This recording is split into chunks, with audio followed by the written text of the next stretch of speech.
Welcome back to Unapologetically in Power, the space where we stop performing strength and start telling ourselves the truth.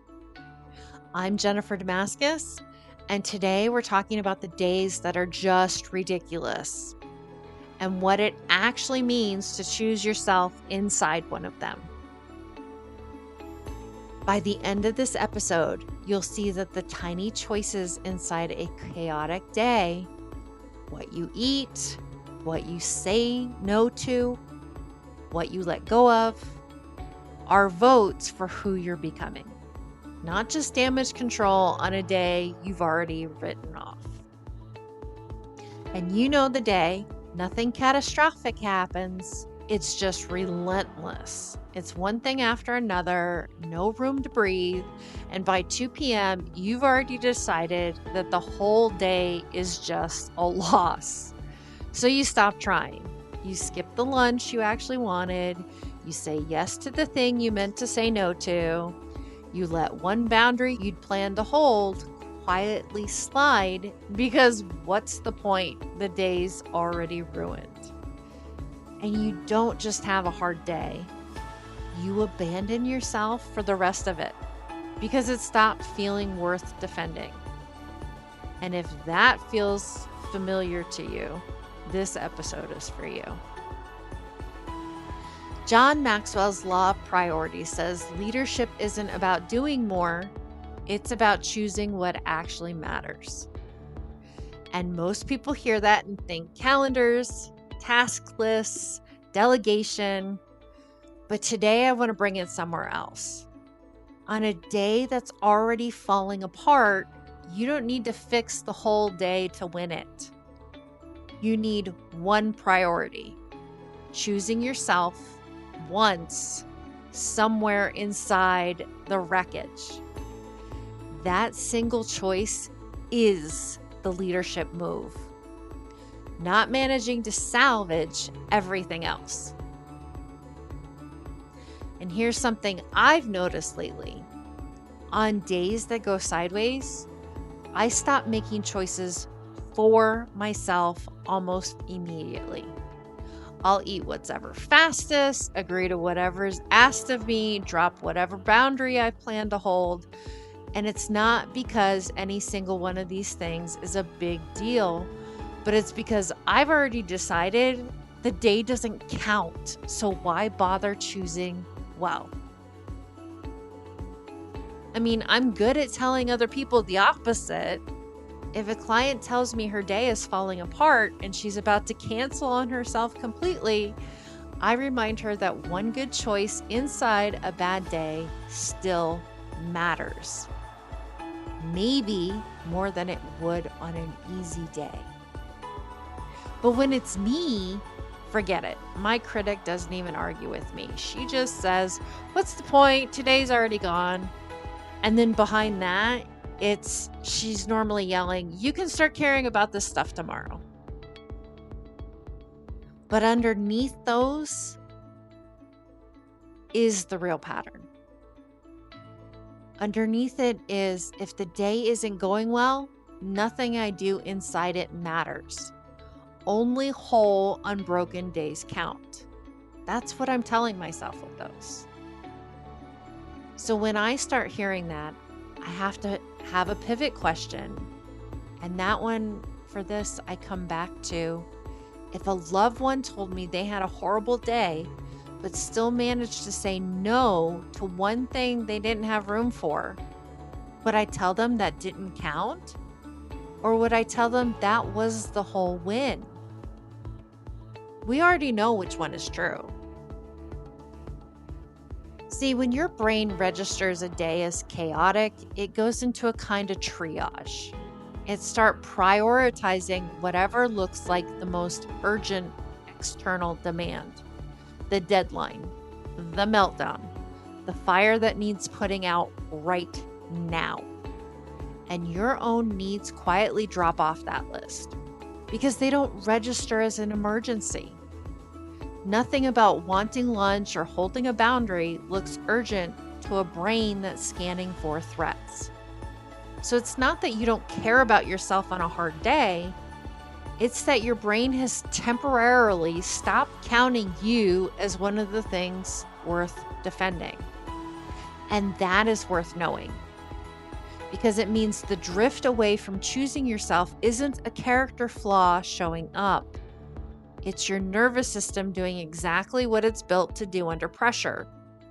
And it's also exactly why you have to choose yourself on purpose instead of waiting to feel like it.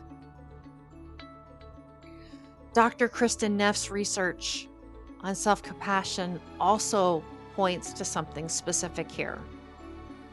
It's people who treat themselves with compassion under stress aren't just kinder to themselves, they're measurably more resilient. Self-compassion isn't the soft option instead of pushing through. It's part of what lets you push through without abandoning yourself along the way. And there's also well-established research on something called decision fatigue, meaning the more choices you're forced to make under pressure, the harder it becomes to make good ones. And the brain starts defaulting to what's ever easiest rather than what's actually needed or wanted. And that's exactly why a chaotic day makes you say yes when you mean no, or skip the thing you actually needed. It's not weak will, it's a depleted resource, which is exactly why choosing yourself even once on a day like that costs more than it would on an easy day. And it counts for more too. So here's how I want you to start reframing this from today forward. A falling apart day doesn't erase your choices. It just makes each one cost more and worth more. You don't need the whole day to go well to prove anything about who you're becoming. You need one moment where you chose yourself instead of defaulting away from yourself. You are not someone who can only show up on good days. You are someone learning to choose yourself precisely on the days it's hardest to, which by definition is the only kind of day that choice actually means anything. Leadership isn't doing more. It's choosing what matters. On a bad day, what matters is you once on purpose. So how does this look in practice? The first thing we do is we would pick one thing, again, not the whole day. You don't try to salvage everything, let the world burn. Choose one moment to protect. That meal, a boundary, 5 minutes of quiet. Step 2 is name it before you do it. This one is for me. Say it even silently before you make that choice. Then we let the rest of the day be messy.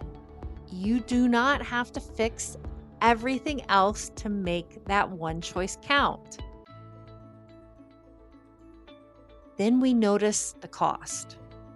If it felt hard to choose yourself today, that's not proof it didn't matter. That's proof it did. Then the last thing we do is we close the day with the one choice. Not the whole list of what went wrong and why everything burnt down. I chose myself once today is a complete sentence. It doesn't need the rest of the day attached to it to be true. A ruined day is not a lost day. One choice for yourself inside it is still a vote. Maybe the most honest vote you'll cast all week because it happened when it was the hardest, not when it was easy. The version of you that's becoming sovereign isn't the one who only shows up on good days. She's the one learning to show up for herself on the bad ones, one choice at a time.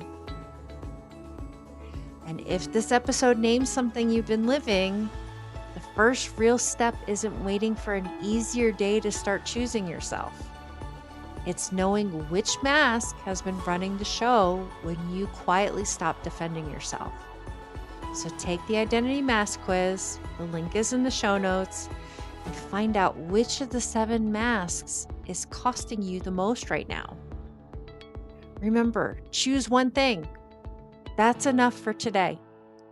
And I'll see you next week right here on Unapologetically in Power.